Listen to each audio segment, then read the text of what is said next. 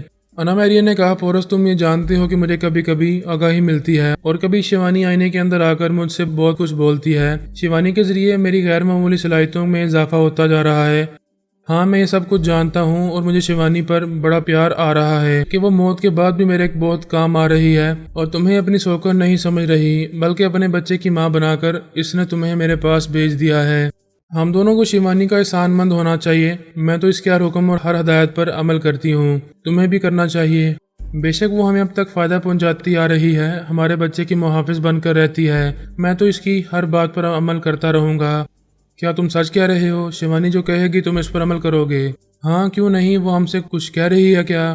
وہ جو کہہ رہی ہے شاید تم اس کی بات نہیں مانو گے، اس کی ہدایت پر عمل نہیں کرو گے۔ وہ ہمیں کبھی نقصان پہنچانے والی بات نہیں کہتی ہے، میں اس کی بات ضرور مان لوں گا، مجھے بتاؤ تو صحیح وہ کیا کہہ رہی ہے۔ انا میریا جھجکتے ہوئے بولی، تمہاری مما عدنان کو بابا صاحب کے دائرے میں لے جانا چاہتی ہیں اور یہ شیوانی کو منظور نہیں ہے۔ یہ تم کیا کہہ رہی ہو؟ یہ میں نہیں، شیوانی کہہ رہی ہے، اور سچ پوچھو تو میں بھی یہی چاہتی ہوں۔ اور اس نے اسے سوچتی ہوئی نظروں سے دیکھا، پھر کہا، تعجب ہے تم مما کی مخالفت کرو گی؟ عدنان کو بابا صاحب کے دائرے میں لے جاتے وقت وہ بھی میری مخالفت کریں گی کیونکہ میں یہودی ہوں۔ تمہارے ادارے کے کابرین اور جناب تبریزی صاحب مجھے کبھی ادارے میں قدم رکھنے نہیں دیں گے۔ اور اس کو چپ لگ گئی، وہ درست کہہ رہی تھی۔ اس نے اس پہلو پر توجہ نہیں دی تھی کہ انا میریا یہودی ہے اور وہ بابا صاحب کے ادارے میں عدنان کے ساتھ قدم نہیں رکھ سکے گی، اگرچہ بابا صاحب کے ادارے میں کسی غیر مسلم کو آنے کی اجازت نہیں تھی۔ اس کے باوجود جو اس ادارے میں آنے سے پہلے یا آنے کے بعد اسلام قبول کر لیتے تھے انہیں اس ادارے میں آنے اور رہنے کی اجازت مل جاتی تھی کہ رسونتی نے وہاں رہ کر روحانیت کا اعلیٰ درجہ حاصل کیا تھا۔ اس کے علاوہ کبریا کی پہلی محبوبہ میرا بھی اس ادارے میں کچھ عرصے کے لیے آئی تھی۔ جناب تبریزی جانتے تھے کہ وہ اسلام قبول کرنے والی ہے، لیکن اس کی طبیعت اس قدر خراب ہوئی تھی کہ وہ اپنے انکل وغیرہ سے ملنے کے لیے اس طرح بے تاب ہوئی تھی کہ اس ادارے سے واپس جانے دیا گیا اور پھر وہ واپس نہ آ سکی۔ موت نے اسے اپنی آغوش میں لے لیا تھا۔ ایسے کئی افراد تھے جنہوں نے اسلام قبول کرنے کے بعد اس ادارے میں رہ کر نمایاں مقام حاصل کیا تھا۔ الپا نے پارس سے شادی کی تھی، پھر اس نے اسلام قبول نہیں کیا تھا، اس لیے اسے کبھی بابا صاحب کے ادارے سے پذیرائی حاصل نہیں ہوئی تھی، وہ ہمیشہ دشمن بن کر رہتی آئی تھی۔ وہی الپا بالکل تبدیل ہو چکی تھی، اگرچہ اس نے اسلام قبول نہیں کیا تھا لیکن ہمارے لیے کام کر رہی تھی اور بڑی دیانتداری سے کر رہی تھی۔ میری اور سونیا کی بیٹی بنی ہوئی تھی، اسے ہماری اور بابا صاحب کے ادارے کی طرف سے عزت مل رہی تھی، وقار مل رہا تھا اور ہر طرح کا تحفظ حاصل ہو رہا تھا۔ اس کے باوجود اسے بابا صاحب کے ادارے میں آنے کی اجازت نہیں تھی کیونکہ وہ یہودی تھی اور آخری سانس تک یہودی رہنا چاہتی تھی۔ کسی سے جبراً اس کا مذہب تبدیل نہیں کرایا جا سکتا، یہ اپنے اپنے دل و دماغ کا معاملہ ہوتا ہے۔ انسان اپنے مزاج کے مطابق زندگی گزارتا ہے اور کسی بھی عقیدے اور مذہب کو قبول کرتا ہے۔ اسلام میں جبر نہیں ہے، کسی کو جبراً مسلمان نہیں بنایا جا سکتا۔ ویسے دنیا کا کوئی بھی مذہب ہو وہ دل سے قبول کیا جاتا ہے، اور جب ایک بار دل سے قبول کر لیا جاتا ہے تو پھر اس میں تبدیلی نہیں ہوتی۔ اس لیے انا میریا سے بھی یہ نہیں کہا جا سکتا تھا کہ وہ اپنا مذہب تبدیل کرے، یہ اس کی اپنی مرضیت پر تھا اور اس کی مرضی ظاہر ہو رہی تھی کہ وہ یہودی ہے اور یہودی ہی رہے گی، بابا صاحب کے دائرے میں کبھی نہیں جائے گی۔ یہ انا میریا کا اپنا فیصلہ تھا، اس پر کوئی جبر نہیں کر سکتا تھا، لیکن اس میں خرابی یہ تھی کہ وہ عدنان کو بھی اس ادارے میں جانے سے روکنا چاہتی تھی۔ اس کا بیان تھا کہ اس کی آئینے میں شیوانی نے آ کر اس سے یہی کہا ہے کہ عدنان کو بھی اس ادارے میں نہیں جانا چاہیے۔ شیوانی کے ساتھ بھی یہی ہوا تھا، وہ بھی جب تک زندہ رہی اس نے کبھی بابا صاحب کے دائرے میں قدم نہیں رکھا۔ اب یہاں ایک نہیں دو مائیں تھیں، ایک ہندو تھی شیوانی، دوسری یہودی تھی انا میریا، اور وہ دونوں عدنان کو بابا صاحب کے دائرے میں جانے سے روکنا چاہتی تھیں۔ اور باپ مسلمان تھا، وہ اپنے بیٹے کو اپنے ساتھ لے جا سکتا تھا، لیکن وہ اختلافات نہیں چاہتا تھا، اس معاملے کو محبت اور سمجھوتے سے طے کرنا چاہتا تھا۔ اس نے انا میریا کو سمجھایا، دیکھو اس وقت ماما سے اختلاف نہ کرنا، وہ اپنے پوتے کو لے جانا چاہتی ہیں، لے جانے دو، بعد میں انہیں سمجھایا جائے گا۔ تم جب کہو گی بابا صاحب کے دائرے سے عدنان باہر لایا جائے گا، وہ تم سے مل لیا کرے گا، جب تک تم چاہو گی وہ تمہارے پاس رہے گا، پھر وہ ادارے میں جا کر تعلیم و تربیت حاصل کرتا رہے گا۔ یہ تمہارے بیٹے کی بہتری کے لیے کہہ رہا ہوں۔ اتنی بڑی دنیا میں صرف بابا صاحب کا ادارہ ہی ایسا نہیں ہے کہ جہاں میرے بیٹے کی تعلیم و تربیت ہو، اس دنیا میں ایسے بڑے بڑے ادارے ہیں جہاں ہمارے بیٹے کی تعلیم کے ساتھ ساتھ بہترین تربیت بھی ہو سکتی ہے۔ وہ اس سے مزید بحث نہ کر سکا۔ سونیا نے فون کے ذریعے کہا، میرے کاٹیج میں آؤ، ہمارے ٹیلی پیتھی جاننے والوں نے اس خفیہ اڈے کا پتہ معلوم کر لیا ہے جہاں اس بچے کو لے جا کر چھپایا گیا ہے۔ اس نے کہا مما میں ابھی آ رہا ہوں۔ اس نے ریسیور رکھ کر انا میریا سے کہا ہمیں کامیابی ہو رہی ہے، اس اڈے کا پتہ چل گیا ہے، چلو مما بلا رہی ہیں۔ وہ تھکے ہوئے انداز میں انگڑائی لیتے ہوئے بولی میں تو تھکن محسوس کر رہی ہوں، پلیز تم جاؤ، میں یہاں عدنان کے ساتھ باتیں کرتی رہوں گی تو میری تھکن دور ہو جائے گی۔ وہ اپنے کاٹیج سے نکل کر ساتھ والے ایک دوسرے کاٹیج میں آ گیا، وہاں سونیا انتظار کر رہی تھی۔ اس نے پوچھا مما کیا ہمارے ٹیلی پیتھی جانے والے مطمئن ہیں کہ وہی خفیہ اڈا ہے یا دھوکہ ہو رہا ہے؟ نہیں، انہوں نے علاقے کے کئی لوگوں کو علاقار بنا کر یہ معلوم کیا ہے کہ وہ بنگلہ اکثر خالی رہتا ہے۔ آج وہاں ایک سیاہ ہونڈا کار آئی تھی، اس کی پچھلی سیٹ پر ایک بچہ بیٹھا ہوا تھا۔ 2 مسلح افراد اس بچے کو لے کر اس بنگلے کے اندر گئے۔ تیسرا شخص اس کار کو ڈرائیو کرتا ہوا کہیں چلا گیا تھا اور اس نے گھڑی دیکھتے ہوئے کہا ولادیمیر اس خفیہ اڈے میں 6 گھنٹے بعد پہنچنے والا تھا اور 6 گھنٹے پورے ہو چکے ہیں۔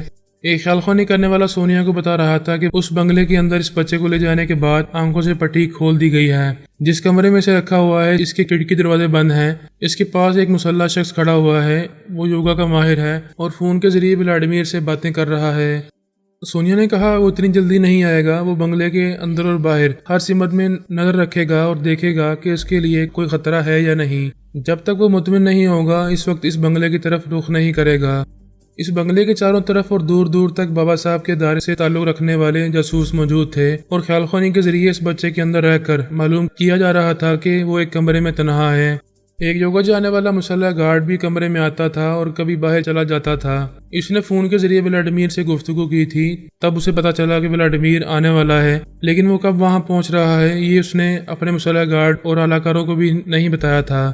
کبریا نے اس بچے پر تنویمی عمل کیا تھا اور اس کے عمل کے مطابق اس کے اندر خیالات گڈ مڈ رہتے تھے۔ ولادیمیر اور ہمارے خیال خوانی کرنے والے بھی اس کے خیالات نہیں پڑھ سکتے تھے، صرف کبریا اس کے اندر رہ کر بہت کچھ معلوم کر سکتا تھا۔ وہ بچہ کبریا کی مرضی کے مطابق اس کمرے کی ایک ایک چیز کو غور سے دیکھنے لگا اور کوئی ایسی چیز تلاش کرنے لگا جس کے ذریعے اس مسلح گارڈ کو زخمی کر سکے۔ باہر ہمارے ایک ٹیلی پیتھی جاننے والے نے ایک بڑھیا کے دماغ میں جگہ بنائی تھی، پھر اسے علاقار بنا کر اس بنگلے کی طرف لے گیا۔ وہ اپنی چھڑی ٹیکتی ہوئی اس بنگلے کے احاطے میں آئی تو ایک مسلح گارڈ نے کہا یہاں کیوں آ رہی ہو، کون ہو تم؟ اس بوڑھی عورت نے کہا میری بہو اور بیٹے نے مجھے گھر سے نکال دیا ہے، میں کل رات سے بھوکی ہوں، فار گاڈ سیک مجھے کچھ کھلا دو، کچھ رقم دے دو، تمہارا بھلا ہوگا۔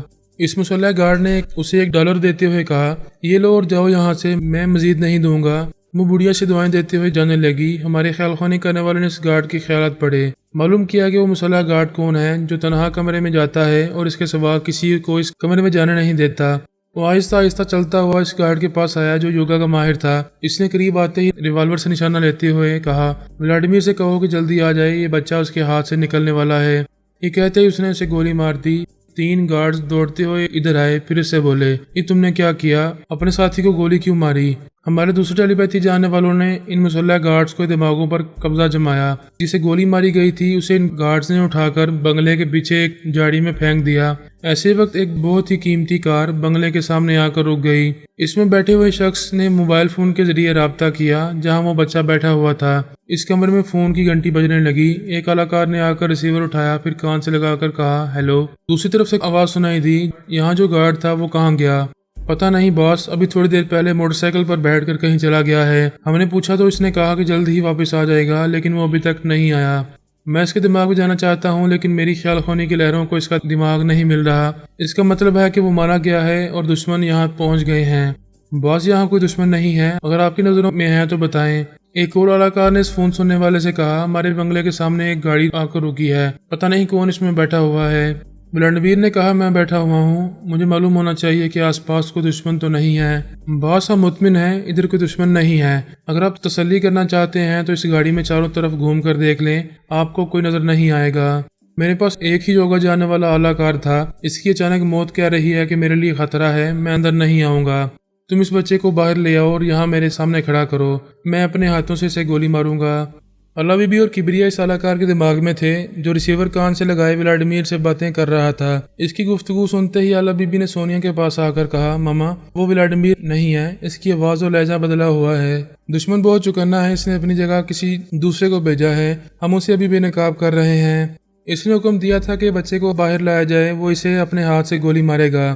اس بچے کی نگرانی کے لیے وہاں 6 اعلیٰ تھے، ان میں سے ایک مارا گیا تھا، باقی 5 دوڑتے ہوئے آئے اور اس کار کے چاروں طرف پھیل گئے۔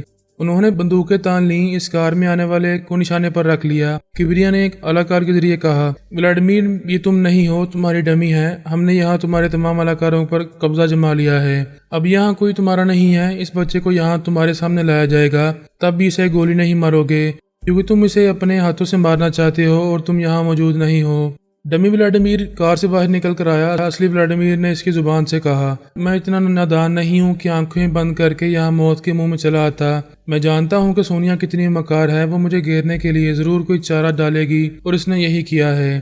کبریا نے کہا، ادھر تم نے اپنی ڈمی بھیجی ہے، ادھر ہم نے عدنان کی ڈمی کو تمہارے حوالے کیا تھا، جسے تم نے اغوا کیا ہے اور اتنی دور لے کر آئے ہو، وہ عدنان نہیں ہے، ایک دوسرا بچہ ہے۔ ماما نے واقعی تمہارے سامنے چارہ ڈالا تھا، مگر تم قسمت کے دھنی ہو، بچ نکلے ہو۔ ولادیمیر نے کہا، مجھے اپنی جان بچ جانے کی خوشی ہے، لیکن ناکامی کا بہت صدمہ ہے، میں سوچ بھی نہیں سکتا تھا کہ سونیا ایسی مکاری دکھائے گی، بچہ بدل کر مجھے الو بنائے گی۔